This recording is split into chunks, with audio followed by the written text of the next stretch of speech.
1 week nearly after Election Day, votes are still being counted with the control of the House still in the balance. CBS News rates Congress is leaning Republican, which would give Republicans control of the House, the Senate, and the White House for the first time since 2017.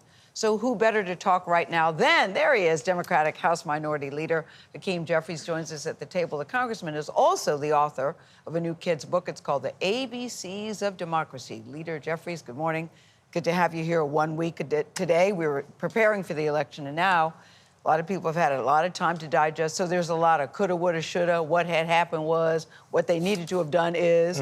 So what's your take on what happened last Tuesday? Well, the American people have spoken. Loud and we clear. have an incoming president, and we've got to, as Democrats, work with the incoming administration whenever and wherever possible, and strongly disagree when necessary. And that's going to be the approach that we take.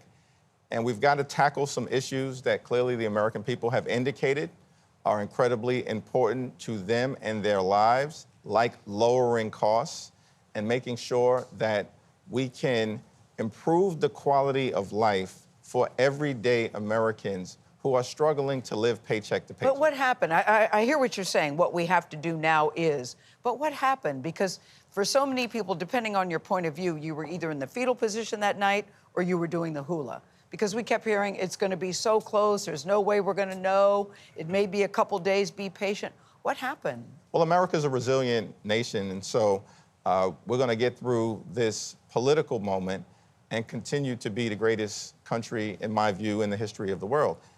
But we have problems that we have to solve. We've got to make sure, of course, that we fix our broken immigration system and we secure the border. We have to make sure that we lower costs and grow the middle class.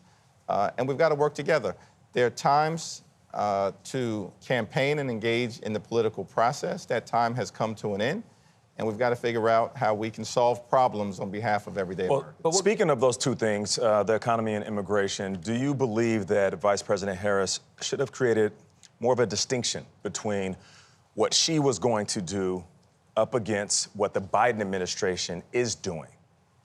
Well, we'll have an opportunity to engage in after-action analysis, and I expect that that will happen not just over the next few days, but over the next few weeks and the next few months. It will be required.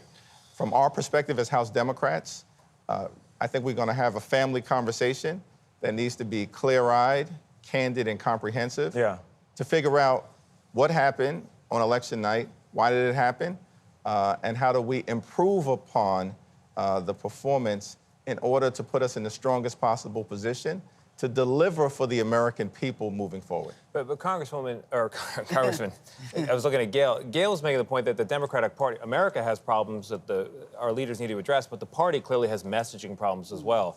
You know, some of the book's ideas actually echo the problems. For W, first of all, the book's great. It's great. It is fantastic. W is working families over the well-connected.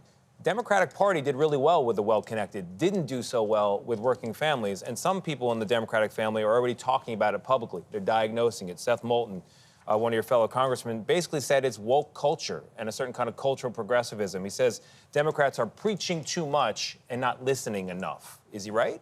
Well, I don't want to get ahead of the conversations that we're going to have collectively. He's having it right now at Democrats. CBS Boston. This is him talking out loud. Yeah, no, listen, I understand. And, you know, there are 435 members of the House of Representatives, which means there are 435 independent contractors who, at the end of the day, are most accountable and should be to the communities that they represent.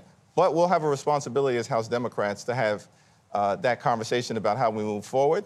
But I do agree with the perspective. We have to put working families over the well-connected.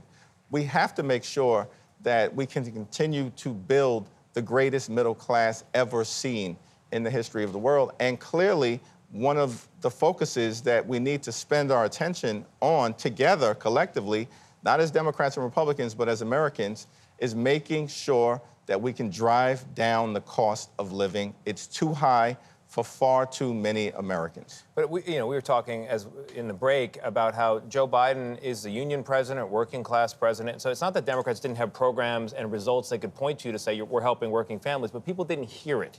They felt like, David Brooks had a column recently about how Democrats are great on all kinds of inequality, racial, gender inequality, and they don't seem to care at all about class inequality. There's a respect issue. No? Well, we clearly care about making life better for everyday Americans. And it drives everything that we do from a policy perspective. But of course, we've got to figure out how we can better connect the policies that we've worked hard to implement under the leadership of President Biden and Vice President Harris. You know, infrastructure, fixing our crumbling bridges, roads, and tunnels, creating millions of good-paying union jobs.